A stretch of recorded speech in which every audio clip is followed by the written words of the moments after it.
Et si votre plus grand obstacle à la paix n'était pas votre ego négatif, mais votre désir de devenir une meilleure version de vous-même, une super version en quelque sorte, qui serait plus accomplie, plus spirituelle, plus remarquable, voire grandiose, en fait une version idéale. Mais vous, savez-vous qui vous êtes réellement? Selon un cours en miracle, cette identité n'est pas ce que nous sommes. Le cours appelle cela le concept de soi. Le concept de soi est fait par toi. Il n'a pas du tout de ressemblance avec toi. Quand notre concept de soi aura été complètement dissous par la pratique du pardon, eh bien, il disparaît simplement. Il ne sera pas remplacé par un autre concept de soi. Il n'y aura plus de concept de soi. Il n'y aura plus de concept du tout. Le vieux concept aura simplement disparu et il ne restera que le soi, qui s'écrit avec une majuscule.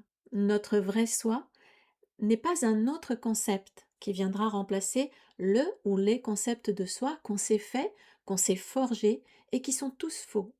Le vrai soi n'est pas un concept, il est, c'est tout. Remplacer le concept de soi par un concept du soi, c'est remplacer l'ego par un autre ego plus grand. C'est remplacer le petit soi par un grand soi. C'est typique de l'ego qui veut devenir l'être absolu à la place de l'absolu. Il voudrait pouvoir dire je suis le vrai concept qui a remplacé le concept de soi. Le soi, celui que nous sommes réellement, n'a pas de forme ni de taille. Il n'est ni grand ni petit.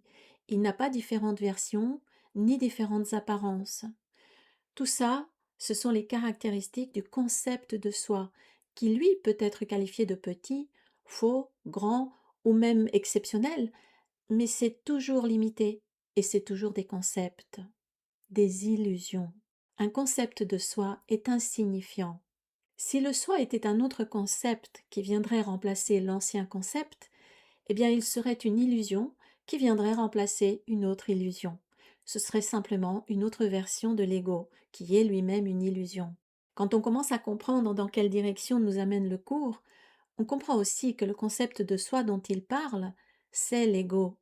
Le concept de soi est voué à disparaître par la pratique du pardon que le cours nous enseigne. Le pardon véritable, et aussi les autres outils spirituels d'un cours en miracle, nous aide à nous défaire de tous les concepts que nous avons forgés à propos de nous-mêmes, des autres et du monde, pour nous mener progressivement au-delà de tous les concepts de soi.